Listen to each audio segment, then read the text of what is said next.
hi there again.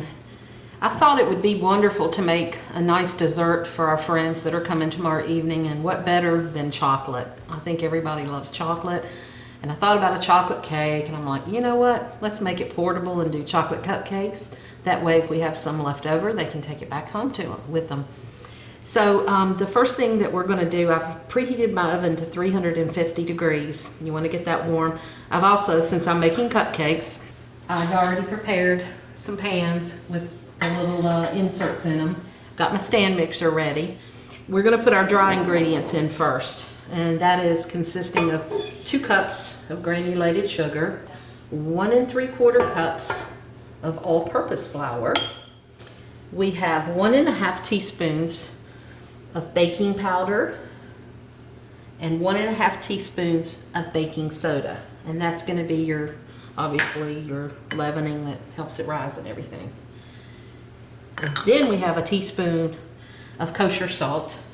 Salt always sounds strange in desserts, but it's actually really, really good.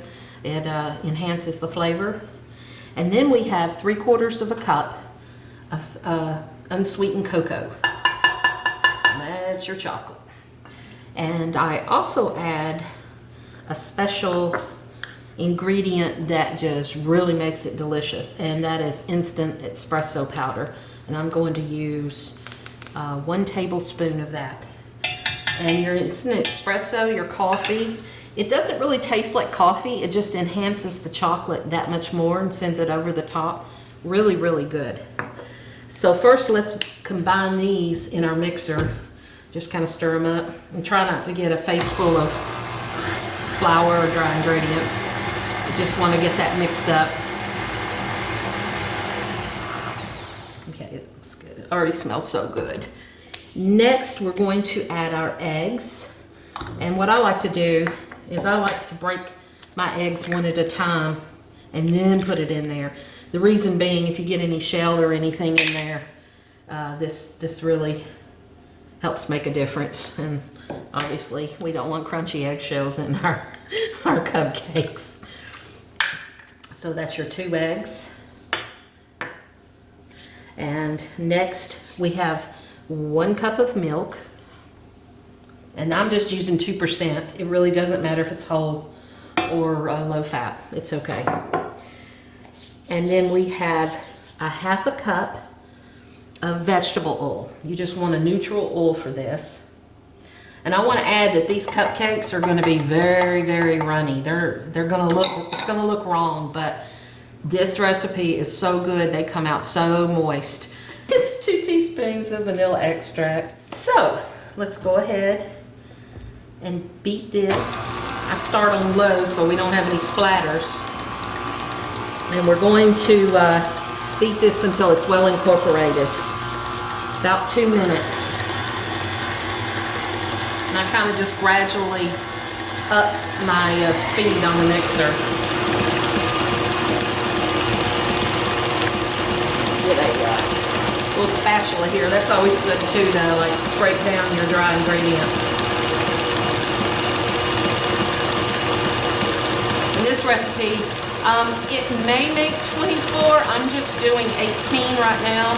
If I have any batter left, then I'll go ahead and make another set. But so good. And then we'll be making a chocolate frosting to go on top of it as well.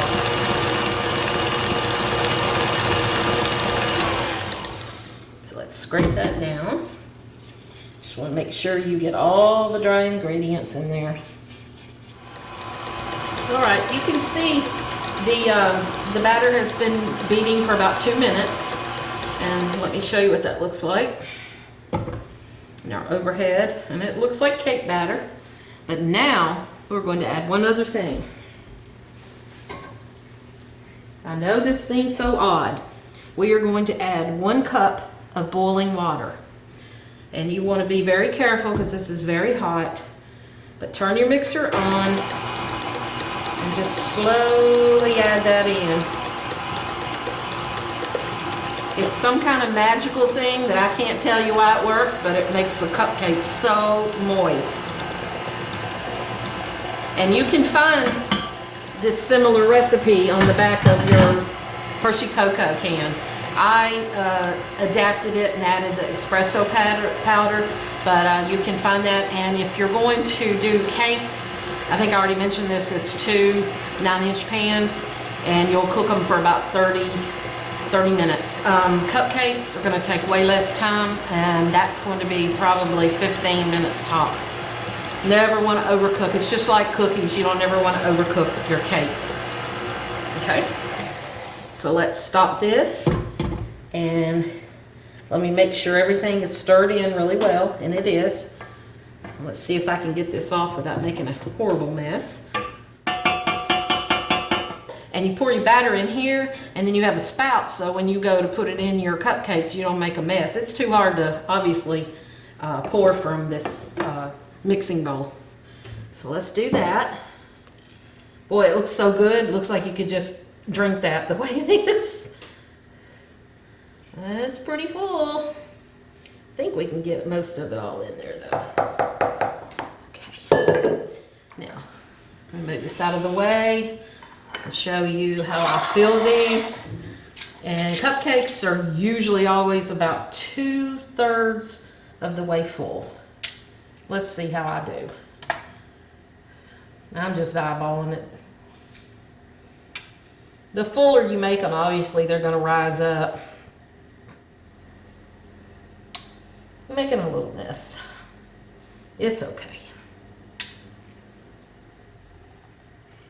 If you're not making a little mess in the kitchen, what good is it, right? And I'm using aluminum foil baking cups. You can use just your plain paper, different colors depending on what you want. I just happen to have these on hand, and that's what I'm using. No rules here on that.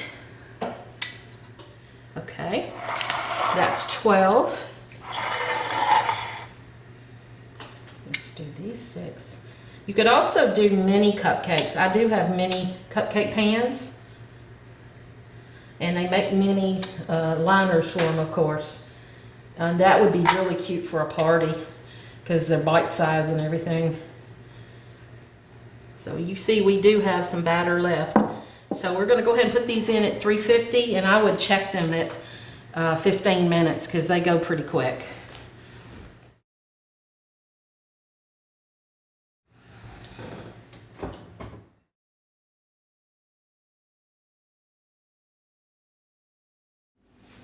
I'm going to go ahead and check our cupcakes. It's been about 15 minutes, and I smell them, and boy, is that smelling good.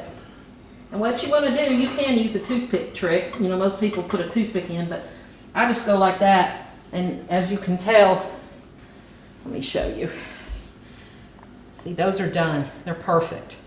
They need to be firm, but, you know, because you don't want them to be runny inside, but at the same time, you don't want to overcook them either. Next, we will prepare our icing. I'm just popping in here, like photobombing your channel. Cool. I'm glad to have you because after we get done with this, he's going to cook something really good too. This is sort of a team effort today on La Rachetta Show because he's good with the hamburgers. I can make them, but last time he made them, wow, they were so good. So let me get these cool completely, and then I'll show you how to make the icing. And one other thing to remember with cupcakes, because I say this because I've had so many people's cupcakes and they're like drier than a popcorn fart. And it's like, when you take them out of the oven, if they don't look like they're done, they're done. If they look like they're done, They're screwed overcooked. up. You done cooked them too dry. And one other thing, I don't have it out here yet, but I'll show you in a minute, is I put them on a cooling rack, and in about 5 minutes when I can handle these, I'm going to pull them on out because you don't want them to stay in the pan because they'll just continue to cook.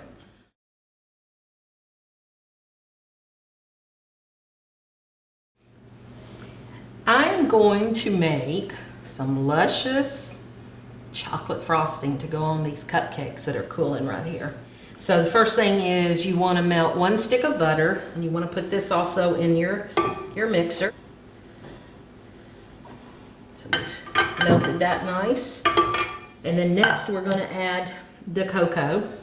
And the cocoa is 2/3 of a cup of cocoa. And I also, this time I did a teaspoon of espresso powder. Since we have it already in that, I didn't want to overload it, so I'm just doing a teaspoon.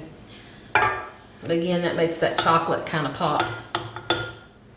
What you want to do next, you have the butter and the cocoa, and you want to alternately add your powdered sugar with your milk. And I have 1/3 of a cup of milk. And if you find that it's too thick to spread, you can always add a little milk at a time to your frosting to get it spreadable to whatever consistency looks right. And they're calling for 3 cups of confectioner's sugar, or I call it powdered sugar. Smooth that off the top, make it even. So that's 1 cup of powdered sugar, and then I'm going to add just about, I don't know, maybe couple tablespoons, because you already got that butter in there, so it's pretty liquidy with that. So let's go ahead and turn on our mixer. Low at first till you get it going. Then you want to increase your speed. Okay. Boy, that looks good. Now here's our 2nd cup. And this supposedly makes about 2 cups of frosting. You see it kind of looks dry a little bit. It kind of looks funny. That's because I haven't added all the liquid either to it. Let's stop that. See, it almost looks like brownies at this point. And then let's do our last thing of powdered sugar. The thing about frosting that you have to remember, even though you're following a recipe, sometimes you do have to tweak it. Let's say I added too much milk and it got too runny. Well, then I would simply just add more powdered sugar to thicken it up. Or the other way, if it's too thick, as I said before, add your milk. And that usually, and now go ahead and add the rest of this milk, since that was our last cup of powdered sugar. And I think the reason they like you to alternate it is it just incorporates better like that. And then we're also going to add, we're going to stir in a teaspoon of vanilla. Oh yeah, that's looking like frosting now. It's beautiful. Now I'm going to go ahead and add that teaspoon of vanilla while it's mixing up there.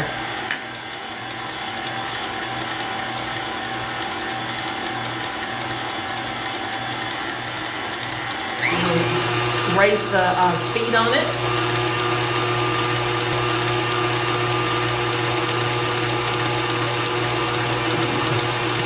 Cool thing here with the frosting, by using that whisk attachment, Oh yeah. you're incorporating a lot of air and make that frosting nice and fluffy. Yeah, and like I said, if you don't have the, your stand mixer, just use it in a bowl, but use your hand mixer, but you also just want to beat as high speed as you can. Like you said, you get that really incorporated. It's going to turn like a really pretty chocolatey color, fudgy.